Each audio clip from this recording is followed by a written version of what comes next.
ফরিদপুরে বেড়েই চলেছে ডেঙ্গু আক্রান্ত রোগীর সংখ্যা। হাসপাতালগুলোতে বাড়ছে আক্রান্তদের ভিড়, ফলে কিছুটা হিমশিম খেতে হচ্ছে চিকিৎসক সহ নার্সদের। ফরিদপুর মেডিকেল কলেজ হাসপাতাল থেকে আমাদের সঙ্গে যুক্ত হচ্ছেন প্রতিনিধি কামরুজ্জামান সোহেল।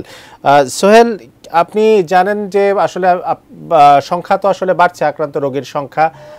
সর্বশেষ যে পরিস্থিতিটা আপনি দেখছেন, যে আসলে প্রশাসন কিরকম ব্যবস্থা নিচ্ছে বা ডেঙ্গু প্রতিরোধের জন্য হাসপাতালগুলো আসলে কতখানি প্রস্তুত, একটু বিস্তারিতভাবে আমাদের জানাবেন। আপনি যেমনটি বলছিলেন যে ফরিদপুরের শহরের যে ডেঙ্গু পরিস্থিতি, সেটি হলো যে আমরা যতদূর জানতে পেরেছি যে গত 24 ঘন্টায় কিন্তু ফরিদপুর জেলার বিভিন্ন হাসপাতালগুলোতে কিন্তু 83 জন রোগী ভর্তি হয়েছে। তার মধ্যে বেশিরভাগই আমরা জানতে পেরেছি যে ফরিদপুর বাইরের জেলাগুলি থেকে। তো আমরা যদি বলি যে ফরিদপুরে গত কয়েকদিন ধরে ডেঙ্গু আক্রান্ত রোগীর সংখ্যা কিন্তু বেড়েছে। তো ফরিদপুরের যে 9টি উপজেলা আছে, 9টি উপজেলার হাসপাতালগুলিতে আমরা খোঁজ নিয়ে যেমনটি জানতে পেরেছি, সেটি হলো যে ডেঙ্গু আক্রান্ত যারা রোগী রয়েছেন তারা হাসপাতালগুলিতে ভর্তি রয়েছেন এবং ফরিদপুর জেলার যে মেডিকেল কলেজ হাসপাতাল রয়েছে সেই সদর হাসপাতাল এবং মেডিকেল কলেজ হাসপাতালে রোগীরা ভর্তি হচ্ছে।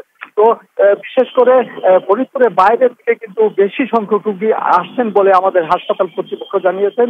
তো বিশেষ করে মাগুরা, ঝিনাইদহ, রাজবাড়ী, মাদারীপুর থেকে ডেঙ্গু আক্রান্ত রোগীর সংখ্যা বেশি আসছে। তো ফরিদপুরের মেডিকেল কলেজ হাসপাতালে বর্তমানে যে প্রায় 90 জন রোগী ভর্তি রয়েছেন, তাদের মধ্যে বেশিরভাগই কিন্তু ফরিদপুরের জেলার বাইরের রোগী।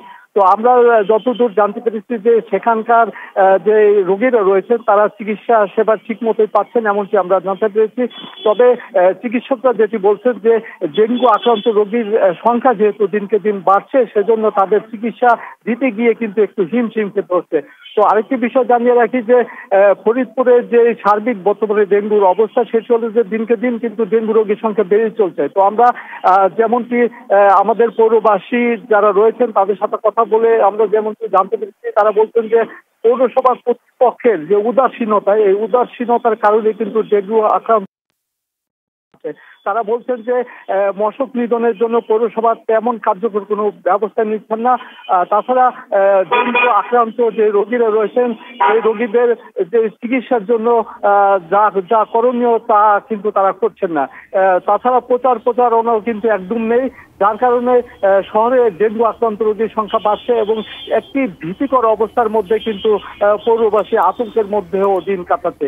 এই ছিল ডেঙ্গুর সর্বশেষ পরিস্থিতি।